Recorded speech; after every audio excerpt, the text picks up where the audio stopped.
A shoot-and-scoot howitzer is supposed to be almost impossible to catch. It fires a few rounds, then it runs and hides before anyone can trace where the shots came from. On June 29, 2026, on Ukraine's eastern front, one of them did exactly that, and it still did not survive the day. Drone operators of Ukraine's 151st Brigade, from a unit they call the Northern Eagle, had watched a Russian Tu-19 Msta-S disappear into cover. This is how they found it anyway, and why one of Russia's most survivable guns lost to a small strike drone. That last part is the whole story, so hold onto it. A Msta-S is not a soft target. It is not a fuel truck or a parked jeep. It is a tracked, armored, self-propelled 152mm gun designed from the ground up to fire and then vanish before anyone can hit back. Catching one is not luck, it is patience. And on this day, patience won. Let's start with why this matters more than the burning vehicle you'll see at the end. For most of this war, Russian artillery has been the thing that hurts Ukrainian infantry the most. Not tanks, not aircraft, guns. Big guns firing from kilometers behind the line, dropping shells on trenches and tree lines that the men in them never see coming. And the smartest of those guns are the self-propelled ones. The Msta-S is exactly that kind of weapon. A crew rolls it out of cover, fires a handful of rounds in a couple of minutes, and reverses back under trees or into a shed before the counterfire arrives. Soldiers call it shoot-and-scoot. It is the single hardest artillery problem on the front, because you cannot destroy what you cannot find. So when a Ukrainian drone unit takes one of these guns apart, that is not one more vehicle on a tally sheet. It is proof that the hiding no longer works. That is the real headline here, and everything else in this video is the story of how it happened. Now, who did it? The 151st Separate Mechanized Brigade is a Ukrainian formation that, as of the middle of 2026, has been fighting on the Kupiansk direction, in the Kharkiv region of the northeast. That is a stretch of front that has flared up again and again, a place where Russia keeps trying to push across the Oskol River and grind toward the town of Kupiansk itself, and where Ukrainian units keep bleeding those pushes white. It is not a quiet sector. It is one of the loud ones. Inside that brigade sits the part of the story that actually did the work, an unmanned systems battalion the soldiers refer to as the Northern Eagle. These are the drone people. Not the infantry in the trenches, not the artillery crews, the operators who fly reconnaissance overhead all day and put strike drones onto targets the moment they appear. 2 years ago, a unit like this would have been a couple of guys with a hobby quadcopter and a laptop. By the summer of 2026, it is a professional hunting cell with its own reconnaissance drones, its own strike drones, and its own patient method for finding things that do not want to be found. And on June 29, what they were hunting was that Msta-S. Here is the problem they walked into. A self-propelled gun does not sit still and wait to be photographed. The whole point of the design is movement. The Russian crew's routine is simple and it is effective. Stay hidden, roll out to a firing position, put rounds downrange and get back into cover fast, usually inside 3 to 5 minutes, because that is roughly how long they assume they have before something comes looking. Between those short bursts of activity, the gun is just another green shape parked under netting somewhere in a tree line, indistinguishable from 100 other green shapes. To kill it, the Ukrainians needed 2 things to line up at the same instant. They needed to know where it was, and they needed a strike drone in the air, fueled, armed, and close enough to reach it before it moved again. Miss that window and the gun simply drives away and you start the entire hunt over from nothing. This was not going to be a fast kill. It was going to be a stakeout. Before we get into how they closed that window, understand that this strike did not happen in a vacuum. It was one action inside a much larger campaign. Across the front through 2025 and into 2026, Ukrainian drone units have turned counter-battery work, the job of hunting the enemy's artillery, into a daily grind. Week after week, brigade after brigade, they have been picking off Russian guns one at a time. Towed howitzers caught while being towed, self-propelled guns caught with their hatches open, ammunition stacked carelessly beside a firing pit. Dozens upon dozens of artillery pieces have been documented destroyed this way. The Msta-S on June 29 was not the first, and it will not be the last. It was one increment in a long, patient effort to make Russian gunnery a dangerous job to be doing. But the Msta-S is a harder increment than most, and that is what makes this one worth telling. Let's talk about the gun itself, because you need to understand what the Northern Eagle was up against. The Tu-19 Msta-S is a Soviet-era design that entered service in the late 1980s, and Russia has kept building and modernizing versions of it ever since. It carries a 152mm gun on a tracked chassis that borrows heavily from the T-80 and T-72 tank families. It is armored enough to shrug off shell fragments and small arms. It can throw a shell more than 24 kilometers and further with rocket-assisted rounds. A trained crew can fire quickly and then displace exactly as we described. In plain terms, it is a big, tough mobile gun that can hurt you from a long way off and then run before you hurt it back.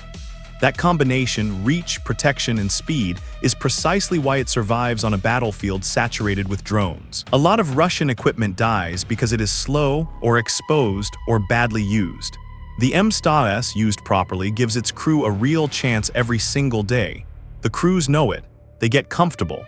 They start to believe the drive back into cover is a magic trick that always works. That belief is the crack the Ukrainians pried open.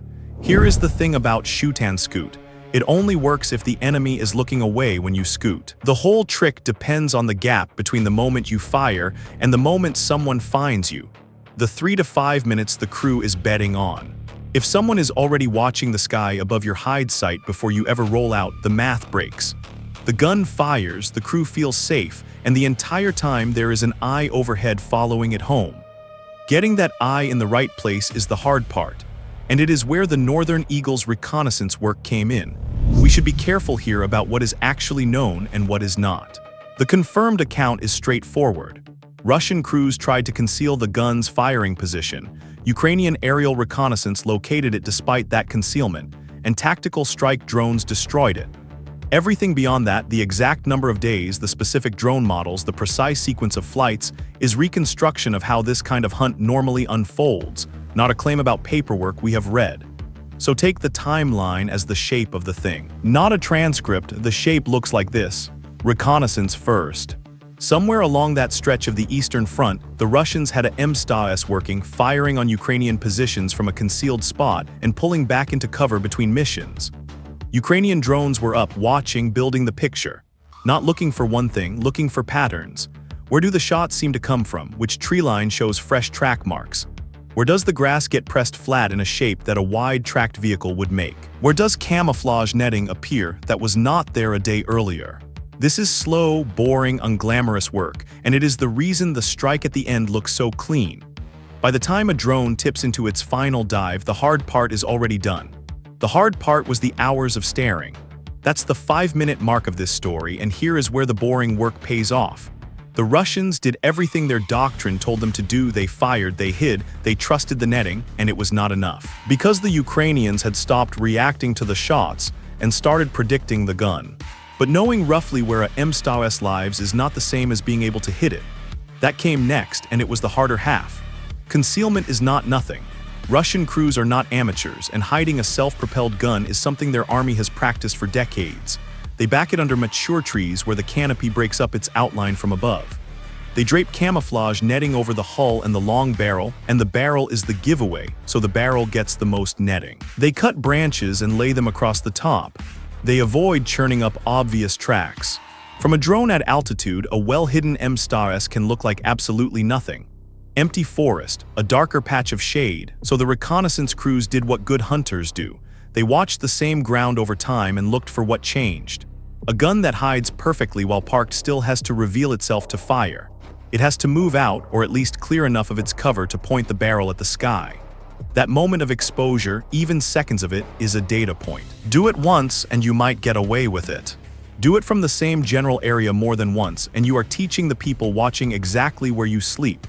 Between firing missions, the drone operators cross-checked the flattened vegetation, the faint track scars leading in and out of one particular piece of tree line, the netting that did not match the natural pattern of the branches around it. Slowly, a fuzzy guess turned into a fix, a specific spot, small enough to send a strike drone at with confidence. That is the whole reconnaissance battle in one sentence, turning somewhere over there into right there. And the Russian crew never knew it was happening. That is the quiet cruelty of drone reconnaissance. There is no sound, no shadow, no warning. A gun crew can go through their whole careful routine, fire, cover up, wait, fire again, feeling completely invisible and be completely visible the entire time. The camouflage that made them feel safe was, by the end, just a marker telling the Ukrainians which trees to look under. By late June, the Northern Eagle had what it needed.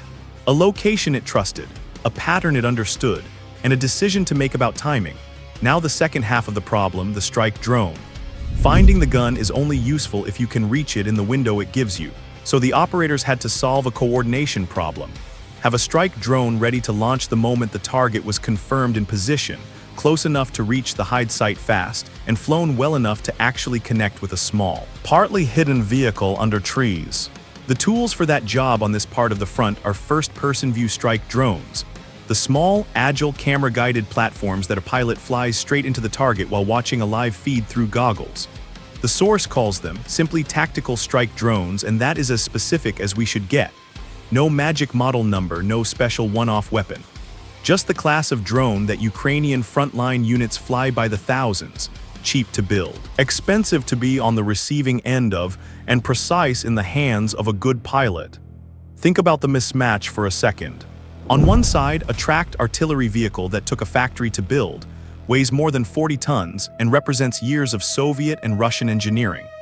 On the other, a drone a small workshop can assemble, light enough to carry in one hand, guided by a pilot sitting in a dugout with a screen strapped to his face. The gun is the product of an empire's industry. The drone is the product of a war that forced Ukraine to get very, very good at doing more with less. On June 29, the second one won. That's the 10-minute mark, and here is the turn. Everything up to now was preparation, weeks of it maybe. What comes next took a fraction of that time. The hunt was long. The kill was short. The moment arrives when the reconnaissance drone confirms the gun is where it should be, exposed enough to hit and not about to move. Overhead, an eye holds steady on the tree line. In a dugout not far behind the line, a pilot with a withheld call sign has his strike drone ready. The order to go is given. The strike drone lifts off and turns toward the target. On the pilot's screen, the world is a shaky, low first-person view, tree lines rushing past, the horizon tilting, the ground blurring underneath. He is not flying toward a big obvious vehicle in the open. He is flying toward a spot in a forest that the reconnaissance crew has marked, a spot where he has been told a gun is hiding. He has to trust the fix. He has to find, in that mess of green, the specific dark shape under the netting. And then he sees it. The long barrel is the tell, the one part of a Msta-S that netting can never quite disguise because it is longer and straighter than anything nature grows. The hull sits under the trees exactly where the hunt said it would be. The pilot lines up. The last seconds of an FPV run are the fastest and the most human part of this whole machine-driven process. No autopilot flies it in. A person does. He is reading a jittering video feed, correcting for wind, judging distance by feel, and aiming a flying warhead at a target the size of a car through a gap in the branches, all in the span of a breath. Everything the reconnaissance crews built over hours comes down to a few seconds of one pilot's hands.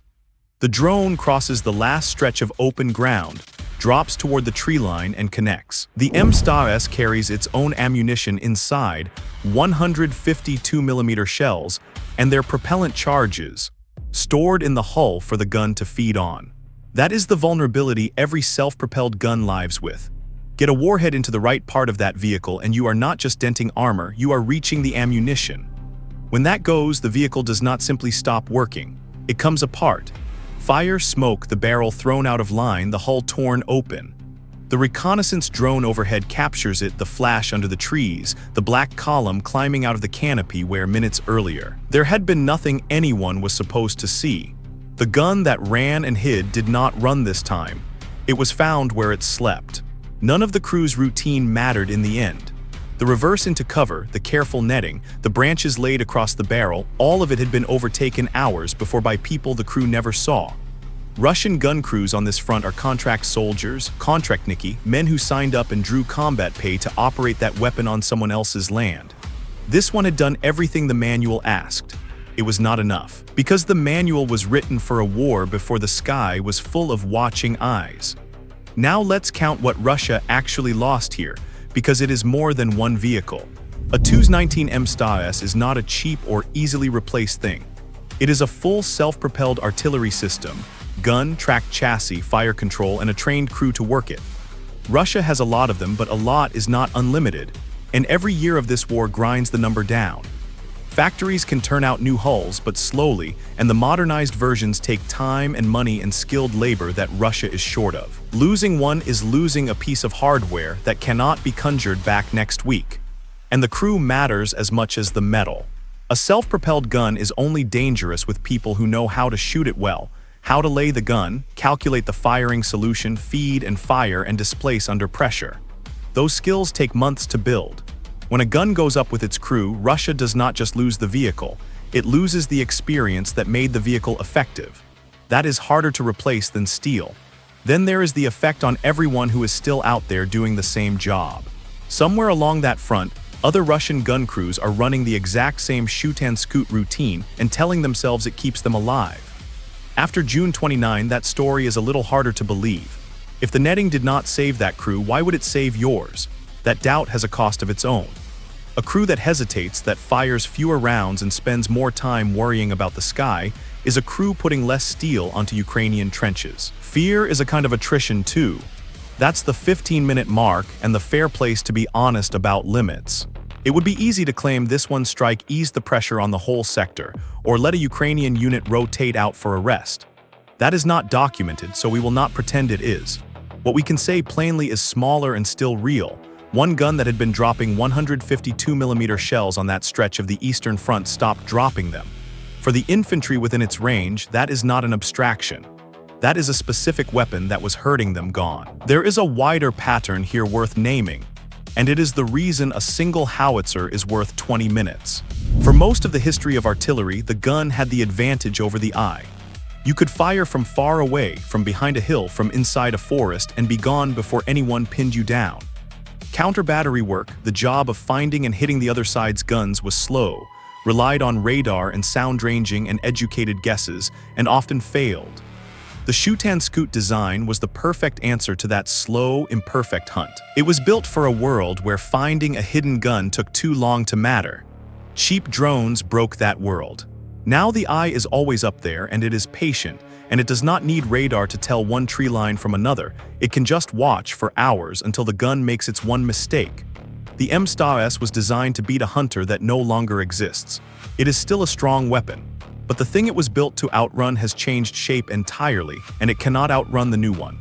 That is what the Northern Eagle proved on June 29, 2026. Not that drones can destroy a truck.